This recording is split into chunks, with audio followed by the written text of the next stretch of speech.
पैसा कमावणं महत्वाचं, पण त्याहूनही त्यात वाढ करणं आणि तो टिकवून ठेवणं तेवढंच महत्वाचं. नमस्कार मंडळी, मी आहे तुमची दोस्त and host Prajakta. Green FM 90.4 वरती मी घेऊन आलेली आहे एक स्पेशल शो फायनान्सवर बोलू काही. चला फायनान्सवर बोलू काही, तुमच्या स्वप्नांना नवी दिशा देऊया, तुमची आर्थिक प्रगती साधूया. Green FM 90.4. हॅलो दोस्तो, तुम्ही ऐकताय 90.4 ग्रीन FM आणि मी प्राजक्ता ऑफकोर्स तुमच्या सोबत घेऊन आलेली आहे फायनान्सवर बोलू काही, brought you by happy to help services. आणि नेहमीप्रमाणे आपल्यासोबत आपले एक्सपर्ट आहेत या खास हॅपी टू हेल्प सर्व्हिसेसचे फाउंडर आहेत अभिनंदन उपाध्ये सर, आणि त्यांचं पुन्हा एकदा स्वागत करूया.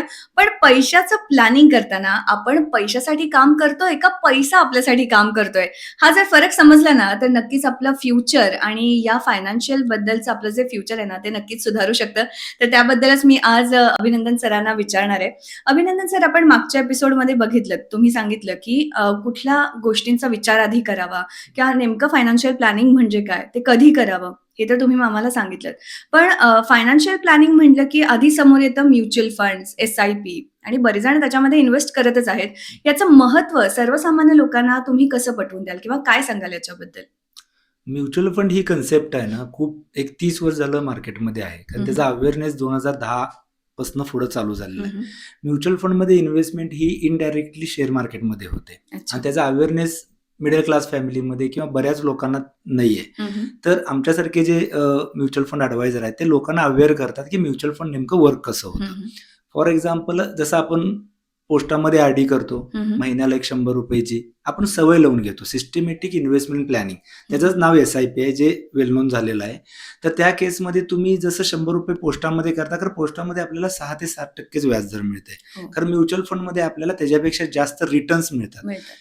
पोस्टामध्ये आपण ठेवतो पैसे आणि त्याच्यावर व्याज मिळते. म्युच्युअल फंडमध्ये आपण पैसे इन्व्हेस्ट करतो, त्यामुळे आपल्याला त्याच्यावर रिटर्न्स मिळतात. म्हणजे गुंतवणूक केल्यावर परतावा मिळतो आणि परतावा कधी फिक्स नसतो. कारण आपलं गोल सेटिंग असेल की माझ्या मुलाच्या शिक्षणासाठी मला हे पैसे पाहिजे आहेत, मुलीच्या लग्नासाठी पाहिजे आहेत किंवा माझ्या रिटायरमेंटसाठी, तर ते टाइम पिरियड खूप मोठा आहे आणि त्या टाइम पिरियडमध्ये रिटर्न्स खूप चांगले बनतात. फॉर एक्झाम्पल, 2000ची SIP जेव्हा एखादं बाळ जन्मतं 0 इयरला, तर 2000ची SIP त्याच्या फर्स्ट मंथ पासून चालू केली आणि तुम्ही 15 वर्षासाठी केला, कारण 15 वर्षानंतर तो 11-12ला जाणार आहे, तर त्याही त्याचं खरं एज्युकेशन आणि फायनान्स एक्सपेन्सेस चालू होणार आहेत एज्युकेशनचे. तर त्याच्यासाठी तिथं जाऊन कुठं तर कर्ज काढण्यापेक्षा आतापासूनच आपण थोडे पैसे त्याच्यामध्ये गुंतवू शकतो. आता 2000ची SIP 15 वर्षासाठी केला तर टोटल तुम्ही 3,60,000 रुपये भरता आणि ऍव्हरेज 15% रिटर्न मिळालं तर तुमचं व्हॅल्युएशन 13.5 लाख रुपये होते. अच्छा. म्हणजे वरचे 10 लाख रुपये हे कंपाऊंडिंग मध्ये जातं. चक्रव्याज सिंपल फॉर्म्युला आहे, जो आपण लहानपणापासून शिकलेलो आहे. आणि तीच SIP जर आपण पुढे 5 वर्ष कंटिन्यू केली, म्हणजे 15 वर्षाच्या ऐवजी 20 वर्ष केली, तर आपण फक्त 1,20,000 एक्स्ट्रा भरतोय त्याच्यामध्ये. तर पुढे त्याचं कंपाऊंडिंगचं रूपांतर 30 लाख रुपये होतंय. म्हणजे टोटल आपण 4,80,000 रुपये भरतोय आणि आपल्याला 30 लाख व्हॅल्युएशन होऊ शकतंय. आता mutual fund subject to market risk आहे. इथे कुठलीही गॅरंटी दिली जात नाही की किती टक्के रिटर्न मिळणार. बँकेत तुम्हाला सांगितलं की आम्ही 6% म्हणजे 6% देणार, 1 रुपये जास्त पण देणार नाही, 1 रुपये कमी पण देणार नाही. कारण म्युच्युअल फंड मध्ये ऍव्हरेज आपल्याला 15%, 12% आणि 18% असे रिटर्न्स मिळू शकतात. आता मागच्या 20-25 वर्षाची हिस्ट्री तुम्ही काढला तर कुठल्याही म्युच्युअल फंडनं 12%च्या खाली रिटर्न्स दिलेले नाहीये. तर ह्याच्यामध्ये वेट अँड वॉच आहे, पेशन्स आहे, सगळे रॉकेट सायन्स आहे, ते थांबायचंच आहे. म्हणजे टाइम हाच तुमचा गुंतवणुकीचा एक पर्याय असं मी लोकांना सांगू शकतो. नक्कीच. म्हणजे म्युच्युअल फंड्स, SIP याच्यात गुंतवणूक अगदी फायदेशीर आहे असं तुमच्या बोलण्यावरून तर समजतंय.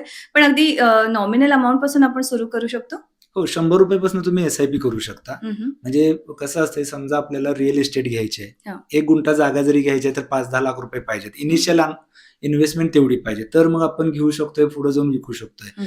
आणि सोनं घ्यायचं असेल तर 1 तोळा घ्यायचं म्हटलं तर 1.5 लाख रुपये पाहिजेत. मग 1 ग्रॅम घ्यायचं म्हणजे 15,000 रुपये पाहिजेत. तर ह्याच्यामध्ये तुम्ही 100 रुपयापासून इन्व्हेस्टमेंट करू शकता. शकता. डेली 100 रुपयाची SIP करू शकता. जसं लोक पिग्मी करतात हो. तसं तुम्ही डेली SIP पण करू शकता किंवा नक्कीच. मंथली तुम्ही 500 रुपयाची SIP पण करू करू शकता. ह्याच्यामध्ये तुम्ही लमसम एक रकमी पैसे पण ठेवू शकता. जसे बँकेमध्ये आपण 5 वर्षाची FD करतो. पहिला होतं बघा 5 वर्षात दाम दुप्पट. हां. कधी हे 15 वर्षापूर्वीची गोष्ट आहे. त्यावेळी हं. व्याजदरच 15% असायचा. नक्कीच. त्यामुळे आपल्याला 5 वर्षात पैसे दुप्पट व्हायचे. हो. आता तेच पैसे दुप्पट व्हायला जवळपास 12 वर्ष लागतात. अगदी. आणि ह्याच्यामध्ये एक रूल ऑफ 72 आहे की ज्याच्यामध्ये जेवढं तुमचं व्याजदर आहे 72 ला तुम्ही त्या व्याजदरानं डिवाइड केला तर तेवढे वर्ष तुम्हाला लागतात पैसे डबल व्हायला. फॉर एक्झाम्पल 15% रिटर्न मिळालं तर तुम्ही 72 ला 15% डिवाइड केलं तर जवळपास 4.5 ते 5 वर्ष लागतात पैसे डबल व्हायला. अच्छा. तेच व्याजदर जर 6% असेल हम्म. तर तुम्हाला 12 वर्ष लागतात तेच पैसे डबल व्हायला. नक्कीच. त्यामुळे गुंतवणूक करताना इन्फ्लेशनला बीट होईल अशी गुंतवणूक करायला पाहिजे. आणि आत्ताच्या इंडस्ट्रीमध्ये इन्व्हेस्टमेंटच्या म्युच्युअल फंड हे बेस्ट ऑप्शन आहे. कारण ह्याच्यामध्ये AMFI, SEBI हे जे रेग्युलेशन आहे पैसे तुमचे कुठेही जात नाही. तुमच्याच बँक अकाउंटवरनं पैसे म्युच्युअल फंडमध्ये जातात आणि म्युच्युअल फंडमधनं तेच पैसे तुमच्या अकाउंटला येतात. मग ह्याच्यामध्ये तुम्हाला पैसे झिरो व्हायचे चान्सेस नाही आहेत. ते घाबरायचं नाही की माझे पैसे कुठेतरी जाणार आहेत काय, ह्याचं कसं काय, कारण त्याचं सगळं व्हॅल्युएशन रिपोर्ट तुमच्या पॅन कार्ड थ्रू तुम्हाला मिळत असतं. नक्कीच. तर फायनान्शियल प्लॅनिंग म्हटलं की त्याच्यात अनेक मुद्दे आले आणि याच मुद्द्यांवरती आपण चर्चा करतोय. तर खरंच आपण ह्या आर्थिक नियोजनाला कसं पुढे घेऊन जायचंय आणि ते आपल्या थ्रू आउट लाईफ कसं करायचंय जेणेकरून आपण पुढचं आयुष्य आपलं अगदी छान व्यवस्थित घालवू शकतो. तर अशाच इंटरेस्टिंग मुद्द्यांवरती आपण बोलतोय. खास फायनान्सवर बोलू काही या आपल्या शो मध्ये 90.4 ग्रीन FM वरती तुम्ही ऐकताय आणि बघताय सुद्धा. आणि of course happy to help services आपल्याला नेहमीच मदत करायला तयार आहे. सो अभिनंदन सर आपल्यासोबत असणारच आहेत आणि अशा या खास एपिसोडमध्ये तुम्ही आम्हाला ऐकत राहा आणि अशा अनेक मुद्द्यांवरती तुम्ही आम्हाला प्रश्न सुद्धा विचारू शकता. ऐकत राहा 90.4 ग्रीन FM. मी प्राजक्ता रजा घेते तुमची. भेटूयात पुढच्या एपिसोडमध्ये.